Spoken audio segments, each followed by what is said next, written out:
اعوذ باللہ من الشیطان الرجیم بسم اللہ الرحمن الرحیم۔ اور ان میں سے وہ شخص بھی ہے جو کہتا ہے کہ آپ مجھے اجازت دے دیجئے کہ میں جہاد پر جانے کے بجائے گھر ٹھہرا رہوں اور مجھے فتنہ میں نہ ڈالیے۔ سن لو کہ وہ فتنہ میں تو خود ہی گر پڑے ہیں، اور بے شک جہنم کافروں کو گھیرے ہوئے ہے۔ اگر آپ کو کوئی بھلائی یا آسائش پہنچتی ہے تو وہ انہیں بری لگتی ہے، اور اگر آپ کو مصیبت یا تکلیف پہنچتی ہے تو کہتے ہیں کہ ہم نے تو پہلے سے ہی اپنے کام میں احتیاط کو اختیار کر لیا تھا، اور خوشیاں مناتے ہوئے پلٹتے ہیں۔ اے حبیب صلی اللہ علیہ وآلہ وسلم، آپ فرما دیجئے کہ ہمیں ہرگز کچھ نہیں پہنچے گا مگر وہی کچھ جو اللہ نے ہمارے لیے لکھ دیا ہے، وہی ہمارا کارساز ہے، اور اللہ ہی پر ایمان والوں کو بھروسہ کرنا چاہیے۔ آپ فرما دیں، کیا تم ہمارے حق میں دو بھلائیوں یعنی فتح اور شہادت میں سے ایک ہی کا انتظار کر رہے ہو کہ ہم شہید ہوتے ہیں یا غازی بن کر لوٹتے ہیں؟ اور ہم تمہارے حق میں تمہاری منافقت کے باعث اس بات کا انتظار کر رہے ہیں کہ اللہ اپنی بارگاہ سے تمہیں خصوصی عذاب پہنچاتا ہے یا ہمارے ہاتھوں سے۔ سو تم بھی انتظار کرو، ہم بھی تمہارے ساتھ منتظر ہیں کہ کس کا انتظار نتیجہ خیز ہے۔ فرما دیجئے، تم خوشی سے خرچ کرو یا ناخوشی سے، تم سے ہرگز وہ مال قبول نہیں کیا جائے گا، بے شک تم نافرمان لوگ ہو۔ اور ان سے ان کے نفقات یعنی صدقات کے قبول کیے جانے میں کوئی اور چیز انہیں مانع نہیں ہوئی سوائے اس کے کہ وہ اللہ اور اس کے رسول صلی اللہ علیہ وآلہ وسلم کے منکر ہیں، اور وہ نماز کی ادائیگی کے لیے نہیں آتے مگر کاہلی اور بے رغبتی کے ساتھ، اور وہ اللہ کی راہ میں خرچ بھی نہیں کرتے مگر اس حال میں کہ وہ ناخوش ہوتے ہیں۔ سو آپ کو نہ تو ان کے اموال تعجب میں ڈالیں اور نہ ہی ان کی اولاد، بس اللہ تو یہ چاہتا ہے کہ انہیں انہی چیزوں کی وجہ سے دنیوی زندگی میں عذاب دے اور ان کی جانیں اس حال میں نکلیں کہ وہ کافر ہوں، اور وہ اس قدر بزدل ہیں کہ اللہ کی قسمیں کھاتے ہیں کہ وہ تم ہی میں سے ہیں، حالانکہ وہ تم میں سے نہیں، لیکن وہ ایسے لوگ ہیں جو اپنے نفاق کے ظاہر ہونے اور اس کے انجام سے ڈرتے ہیں، اس لیے وہ بصورت تقیہ اپنا مسلمان ہونا ظاہر کرتے ہیں۔ ان کی کیفیت یہ ہے کہ اگر وہ کوئی پناہ گاہ یا غار یا سرنگ پا لیں تو انتہائی تیزی سے بھاگتے ہوئے اس کی طرف پلٹ جائیں اور آپ کے ساتھ ایک لمحہ بھی نہ رہیں، مگر اس وقت وہ مجبور ہیں، اس لیے جھوٹی وفاداری جتلاتے ہیں۔ اور انہی میں سے بعض ایسے ہیں جو صدقات کی تقسیم میں آپ پر طعنہ زنی کرتے ہیں، پھر اگر انہیں ان صدقات میں سے کچھ دے دیا جائے تو وہ راضی ہو جائیں، اور اگر انہیں ان میں سے کچھ نہ دیا جائے تو وہ فوراً خفا ہو جاتے ہیں۔ اور کیا ہی اچھا ہوتا اگر وہ لوگ اس پر راضی ہو جاتے جو ان کو اللہ اور اس کے رسول صلی اللہ علیہ وآلہ وسلم نے عطا فرمایا تھا، اور کہتے کہ ہمیں اللہ کافی ہے، عنقریب ہمیں اللہ اپنے فضل سے اور اس کا رسول صلی اللہ علیہ وآلہ وسلم مزید عطا فرمائے گا، بے شک ہم اللہ ہی کی طرف راغب ہیں، اور رسول صلی اللہ علیہ وآلہ وسلم اسی کا واسطہ اور وسیلہ ہے، اس کا دینا بھی اللہ ہی کا دینا ہے۔ اگر یہ عقیدہ رکھتے اور طعنہ زنی نہ کرتے تو یہ بہتر ہوتا۔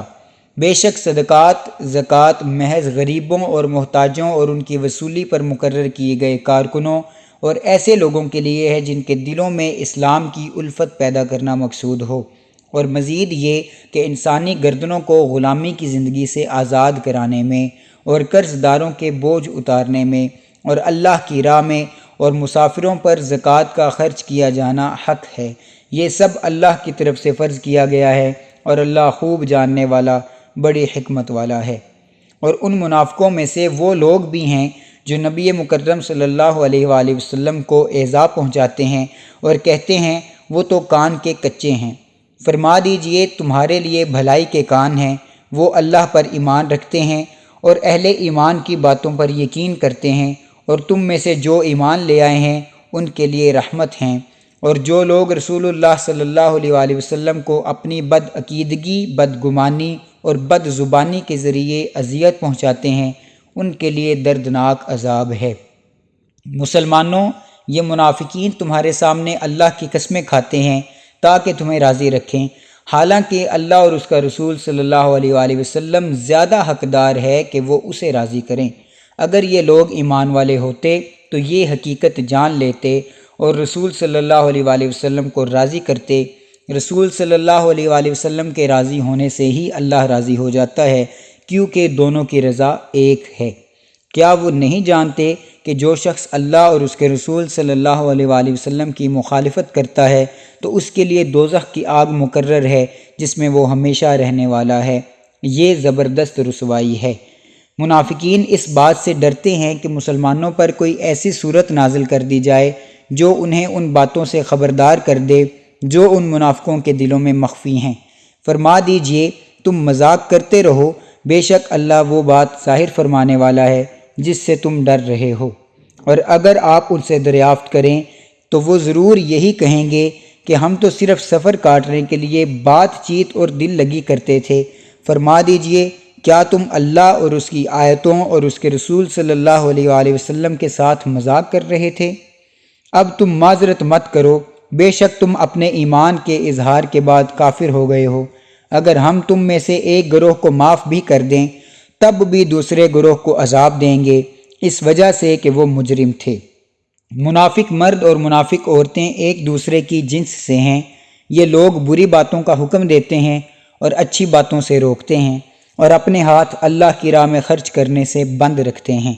انہوں نے اللہ کو فراموش کر دیا تو اللہ نے انہیں فراموش کر دیا، بے شک منافقین ہی نافرمان ہیں۔ اللہ نے منافق مردوں اور منافق عورتوں اور کافروں سے آتش دوزخ کا وعدہ فرما رکھا ہے، وہ اس میں ہمیشہ رہیں گے، وہ آگ انہیں کافی ہے، اور اللہ نے ان پر لعنت کی ہے اور ان کے لیے ہمیشہ برقرار رہنے والا عذاب ہے۔ اے منافقو، تم ان لوگوں کی مثل ہو جو تم سے پہلے تھے، وہ تم سے بہت زیادہ طاقتور اور مال و اولاد میں کہیں زیادہ بڑھے ہوئے تھے، بس وہ اپنے دنیوی حصے سے فائدہ اٹھا چکے، سو تم بھی اپنے حصے سے اسی طرح فائدہ اٹھا رہے ہو جیسے تم سے پہلے لوگوں نے لذت دنیا کے اپنے مقررہ حصے سے فائدہ اٹھایا تھا۔ نیز تم بھی اسی طرح باطل میں داخل اور غلطاں ہو جیسے وہ باطل میں داخل اور غلطاں تھے۔ ان لوگوں کے اعمال دنیا اور آخرت میں برباد ہو گئے اور وہی لوگ خسارے میں ہیں۔ کیا ان کے پاس ان لوگوں کی خبر نہیں پہنچی جو ان سے پہلے تھے؟ قوم نوح اور عاد اور سمود اور قوم ابراہیم اور باشندگان مدین اور ان بستیوں کے مکین جو الٹ دی گئیں، ان کے پاس بھی ان کے رسول واضح نشانیاں لے کر آئے تھے مگر انہوں نے نافرمانی کی، پس اللہ تو ایسا نہ تھا کہ ان پر ظلم کرتا، لیکن وہ انکار حق کے باعث اپنے اوپر خود ہی ظلم کرتے تھے۔ اور اہل ایمان مرد اور اہل ایمان عورتیں ایک دوسرے کے رفیق و مددگار ہیں۔ وہ اچھی باتوں کا حکم دیتے ہیں اور بری باتوں سے روکتے ہیں، اور نماز قائم رکھتے ہیں اور زکوٰۃ ادا کرتے ہیں، اور اللہ اور اس کے رسول صلی اللہ علیہ وآلہ وسلم کی اطاعت بجا لاتے ہیں۔ انہی لوگوں پر اللہ عنقریب رحم فرمائے گا، بے شک اللہ بڑا غالب، بڑی حکمت والا ہے۔ اللہ نے مومن مردوں اور مومن عورتوں سے جنتوں کا وعدہ فرما لیا ہے جن کے نیچے سے نہریں بہہ رہی ہیں، وہ ان میں ہمیشہ رہنے والے ہیں۔ اور ایسے پاکیزہ مکانات کا بھی وعدہ فرمایا ہے جو جنت کے خاص مقام پر سدا بہار باغات میں ہیں، اور پھر اللہ کی رضا اور خوشنودی ان سب نعمتوں سے بڑھ کر ہے جو بڑے اجر کے طور پر نصیب ہوگی۔ یہی زبردست کامیابی ہے۔ اے نبی معظم صلی اللہ علیہ وآلہ وسلم، آپ اسلام دشمنی پر کار فرما کافروں اور منافقوں سے جہاد کریں اور امن دشمنی، فساد انگیزی اور جارحیت کے ارتکاب کی وجہ سے ان پر سختی کریں، اور ان کا ٹھکانہ دوزخ ہے اور وہ برا ٹھکانہ ہے۔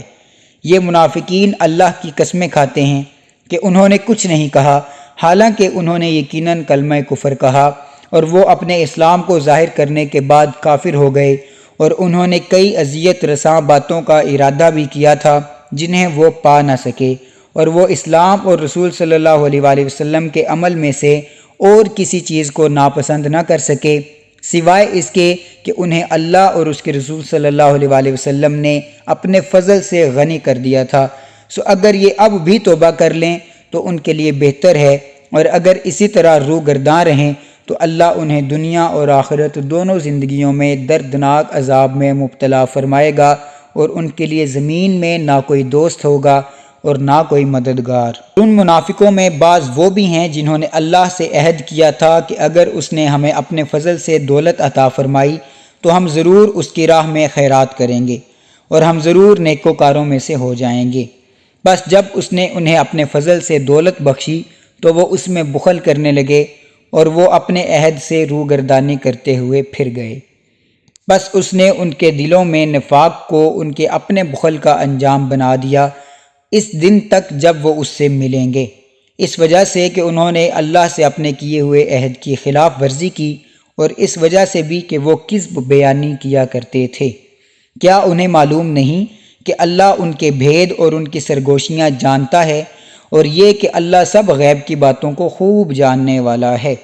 جو لوگ برضا اور رغبت خیرات دینے والے مومنوں پر ان کے صدقات میں ریاکاری و مجبوری کا الزام لگاتے ہیں، اور ان نادار مسلمانوں پر بھی عیب لگاتے ہیں جو اپنی محنت و مشقت کے سوا کچھ زیادہ مقدور نہیں پاتے، سو یہ ان کے جذبہ انفاق کا بھی مذاق اڑاتے ہیں۔ اللہ انہیں ان کے تمسخر کی سزا دے گا اور ان کے لیے دردناک عذاب ہے۔ آپ خواہ ان بدبخت گستاخ اور آپ کی شان میں طعنہ زنی کرنے والے منافقوں کے لیے بخشش طلب کریں یا ان کے لیے بخشش طلب نہ کریں، اگر آپ اپنی طبعی شفقت اور عفو درگزر کی عادت کریمانہ کے پیش نظر ان کے لیے 70 مرتبہ بھی بخشش طلب کریں تو بھی اللہ انہیں ہرگز نہیں بخشے گا، یہ اس وجہ سے کہ انہوں نے اللہ اور اس کے رسول صلی اللہ علیہ وآلہ وسلم کے ساتھ کفر کیا ہے، اور اللہ نافرمان قوم کو ہدایت نہیں فرماتا۔ رسول اللہ صلی اللہ علیہ وآلہ وسلم کی مخالفت کے باعث دفاع مدینہ کے لیے جہاد سے پیچھے رہ جانے والے یہ منافق اپنے بیٹھ رہنے پر خوش ہو رہے ہیں۔ وہ اس بات کو ناپسند کرتے تھے کہ اپنے مالوں اور اپنی جانوں سے اللہ کی راہ میں جہاد کریں، اور کہتے تھے کہ اس گرمی میں نہ نکلو۔ فرما دیجئے دوزخ کی آگ سب سے زیادہ گرم ہے، اگر وہ سمجھتے ہوتے تو کیا ہی اچھا ہوتا۔ بس انہیں چاہیے کہ تھوڑا ہنسیں اور زیادہ روئیں، کیونکہ آخرت میں انہیں زیادہ رونا ہے، یہ اس کا بدلہ ہے جو وہ کماتے تھے۔ بس اے حبیب صلی اللہ علیہ وآلہ وسلم، اگر اللہ آپ کو غزوہ تبوک سے فارغ ہونے کے بعد ان منافقین میں سے کسی گروہ کی طرف دوبارہ واپس لے جائے اور وہ آپ سے آئندہ کسی اور غزوہ کے موقع پر جہاد کے لیے نکلنے کی اجازت چاہیں تو ان سے فرما دیجئے گا کہ اب تم میرے ساتھ کبھی بھی ہرگز نہ نکلنا، اور تم میرے ساتھ ہو کر کبھی بھی ہرگز دشمن سے جنگ نہ کرنا، کیونکہ تم پہلی مرتبہ جہاد چھوڑ کر پیچھے بیٹھے رہنے سے خوش ہوئے تھے، سو اب بھی پیچھے بیٹھے رہ جانے والوں کے ساتھ بیٹھے رہو۔ اور آپ کبھی بھی ان منافقوں میں سے جو کوئی مر جائے اس کے جنازے پر نماز نہ پڑھیں، اور نہ ہی آپ اس کی قبر پر کھڑے ہوں، کیونکہ آپ کا کسی جگہ قدم رکھنا بھی رحمت و برکت کا باعث ہوتا ہے، اور یہ آپ کی رحمت و برکت کے حقدار نہیں ہیں۔ بے شک انہوں نے اللہ اور اس کے رسول صلی اللہ علیہ وآلہ وسلم کے ساتھ کفر کیا، اور وہ نافرمان ہونے کی حالت میں ہی مر گئے۔ اور ان کے مال اور ان کی اولاد آپ کو تعجب میں نہ ڈالیں، اللہ فقط یہ چاہتا ہے کہ ان چیزوں کے ذریعے انہیں دنیا میں بھی عذاب دے اور ان کی جانیں اس حال میں نکلیں کہ وہ کافر ہی ہوں۔ اور جب کوئی ایسی صورت نازل کی جاتی ہے کہ تم اللہ پر ایمان لاؤ اور اس کے رسول صلی اللہ علیہ وآلہ وسلم کی معیت میں جہاد کرو، تو ان میں سے دولت اور طاقت والے لوگ آپ سے رخصت چاہتے ہیں اور کہتے ہیں آپ ہمیں چھوڑ دیں، ہم پیچھے بیٹھے رہنے والوں کے ساتھ ہو جائیں۔ انہوں نے یہ پسند کیا کہ وہ پیچھے رہ جانے والی عورتوں، بچوں اور معذوروں کے ساتھ ہو جائیں، اور ان کے دلوں پر مہر لگا دی گئی ہے، سو وہ کچھ نہیں سمجھتے۔ لیکن رسول صلی اللہ علیہ وآلہ وسلم اور جو لوگ ان کے ساتھ ایمان لائے اپنے مالوں اور اپنی جانوں کے ساتھ جہاد کرتے ہیں، اور انہی لوگوں کے لیے سب بھلائیاں ہیں، اور وہی لوگ مراد پانے والے ہیں۔ اللہ نے ان کے لیے جنتیں تیار فرما رکھی ہیں جن کے نیچے سے نہریں جاری ہیں، وہ ان میں ہمیشہ رہنے والے ہیں، یہی بہت بڑی کامیابی ہے۔ اور صحرا نشینوں میں سے کچھ بہانہ ساز معذرت کرنے کے لیے دربار رسالت صلی اللہ علیہ وآلہ وسلم میں آئے تاکہ انہیں بھی رخصت دے دی جائے، اور وہ لوگ جنہوں نے اپنے دعوی ایمان میں اللہ اور اس کے رسول صلی اللہ علیہ وآلہ وسلم سے جھوٹ بولا تھا، جہاد چھوڑ کر پیچھے بیٹھے رہے، ان قریب ان میں سے ان لوگوں کو جنہوں نے کفر کیا دردناک عذاب پہنچے گا۔ ضعیفوں کمزوروں پر کوئی گناہ نہیں، اور نہ بیماروں پر، اور نہ ہی ایسے لوگوں پر ہے جو اس قدر وسعت بھی نہیں پاتے جسے خرچ کریں، جبکہ وہ اللہ اور اس کے رسول صلی اللہ علیہ وآلہ وسلم کے لیے خالص و مخلص ہو چکے ہیں۔ نیکوکاروں یعنی صاحبان احسان پر الزام کی کوئی راہ نہیں، اور اللہ بڑا بخشنے والا نہایت مہربان ہے۔ اور نہ ایسے لوگوں پر طعنہ و الزام کی راہ ہے جبکہ وہ آپ کی خدمت میں اس لیے حاضر ہوئے کہ آپ انہیں جہاد کے لیے سوار کریں، کیونکہ ان کے پاس اپنی کوئی سواری نہ تھی، تو آپ نے فرمایا میں بھی کوئی زائد سواری نہیں پاتا ہوں جس پر تمہیں سوار کر سکوں۔ تو وہ آپ کے اذن سے اس حالت میں لوٹے کہ ان کی آنکھیں جہاد سے محرومی کے غم میں اشک بار تھیں کہ افسوس وہ اس قدر زیادہ راہ نہیں پاتے جسے وہ خرچ کر سکیں اور شریک جہاد ہو سکیں۔ الزام کی راہ تو فقط ان لوگوں پر ہے جو آپ سے رخصت طلب کرتے ہیں، حالانکہ وہ مالدار ہیں، وہ اس بات سے خوش ہیں کہ وہ پیچھے رہ جانے والی عورتوں اور معذوروں کے ساتھ رہیں، اور اللہ نے ان کے دلوں پر مہر لگا دی ہے، سو وہ جانتے ہی نہیں کہ حقیقی سود و زیاں کیا ہے۔ اے مسلمانوں، وہ تم سے عذر خواہی کریں گے جب تم ان کی طرف سے اس سفر تبوک سے پلٹ کر جاؤ گے۔ اے حبیب صلی اللہ علیہ وآلہ وسلم، آپ فرما دیجئے بہانے مت بناؤ، ہم ہرگز تمہاری بات پر یقین نہیں کریں گے، ہمیں اللہ نے تمہارے حالات سے باخبر کر دیا ہے، اور اب آئندہ تمہارا عمل دنیا میں بھی اللہ دیکھے گا اور اس کا رسول صلی اللہ علیہ وآلہ وسلم بھی دیکھے گا، پھر تم آخرت میں بھی ہر پوشیدہ اور ظاہر کو جاننے والے رب کی طرف لوٹائے جاؤ گے، تو وہ تمہیں ان تمام اعمال سے خبردار فرما دے گا جو تم کیا کرتے تھے۔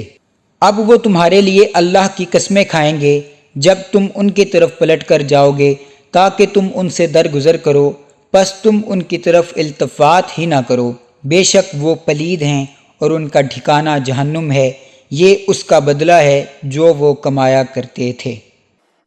یہ تمہارے لیے قسمیں کھاتے ہیں تاکہ تم ان سے راضی ہو جاؤ، سو اے مسلمانوں، اگر تم ان سے راضی بھی ہو جاؤ تو بھی اللہ نافرمان قوم سے راضی نہیں ہوگا۔ بے شک سچ فرمایا اللہ عصمت والے نے۔